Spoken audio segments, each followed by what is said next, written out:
Saudara-saudariku yang terkasih, salam sukacita untuk kita semua. Jangan lupa bahagia. Sudah kita memberi senyum hari ini, Selasa 10 Maret 2026.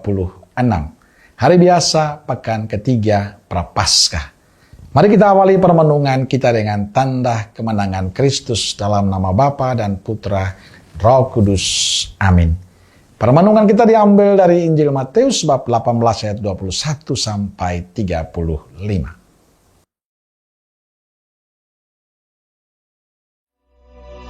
Kemudian datanglah Petrus dan berkata kepada Yesus, Tuhan, sampai berapa kali aku harus mengampuni saudaraku jika ia berbuat dosa terhadap aku?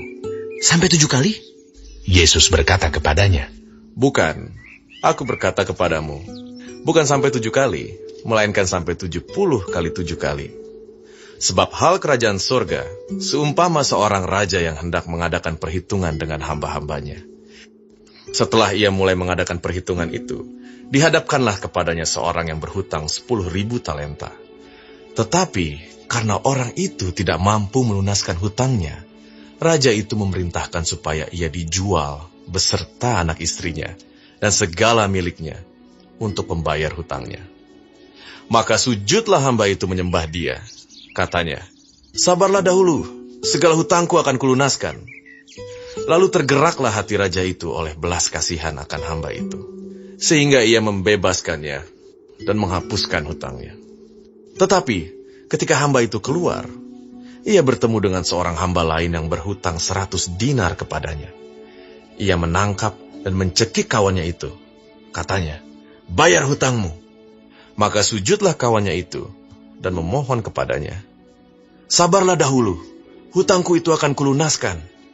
Tetapi ia menolak dan menyerahkan kawannya itu ke dalam penjara sampai dilunaskannya hutangnya. Melihat itu, kawan-kawannya yang lain sangat sedih, lalu menyampaikan segala yang terjadi kepada tuan mereka. Raja itu menyuruh memanggil orang itu dan berkata kepadanya, Hai hamba yang jahat, seluruh hutangmu telah kuhapuskan karena engkau memohonkannya kepadaku. Bukankah engkau pun harus mengasihani kawanmu seperti aku telah mengasihani engkau? Maka marahlah tuannya itu dan menyerahkannya kepada algojo-algojo sampai ia melunaskan seluruh hutangnya. Maka Bapakku yang di sorga akan berbuat demikian juga terhadap kamu, apabila kamu masing-masing tidak mengampuni saudaramu dengan segenap hatimu. Saudara-saudariku terkasih, merenungkan bacaan Injil hari ini muncul pertanyaan dalam diri saya. Apa kita mudah untuk mengampuni? Apakah kita mudah melupakan orang yang mengecewakan dan menyakiti kita? Bahkan saya bertanya pada diri saya, apakah saya mudah mengampuni orang atau tidak? Dari banyak kisah ternyata mengampuni itu tidak mudah. Kadang sulit dan berat.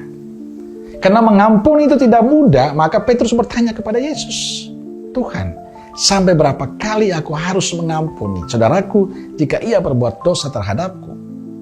Sampai 7 kalikah? Petrus mengira mengampuni 7 kali sudah sangat murah hati. Tapi menurut Yesus tidak. Bukan sampai 7 kali, melainkan sampai 70 kali 7 kali.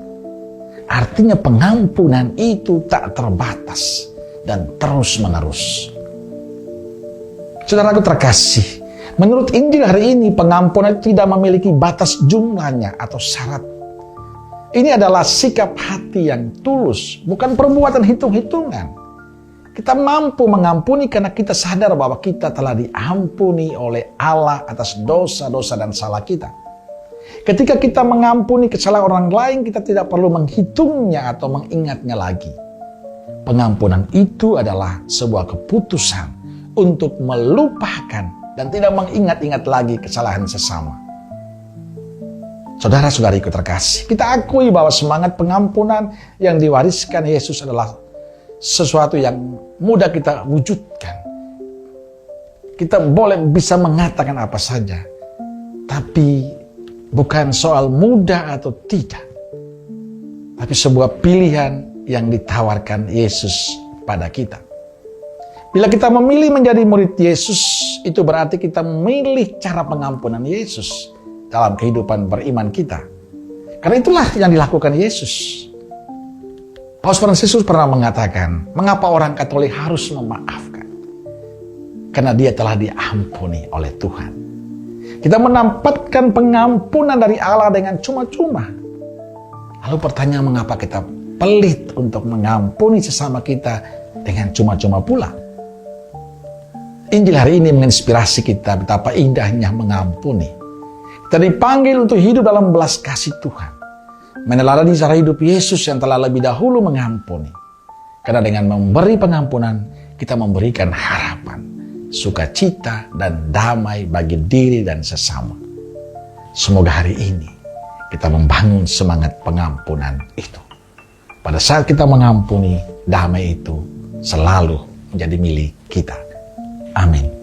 Semoga Allah yang Maha Kasih memberkati saudaraku sekalian, Bapa, Putra, dan Roh Kudus. Amin. Roh Kudus Nazaret, doakanlah kami. Amin. Berkah dalam.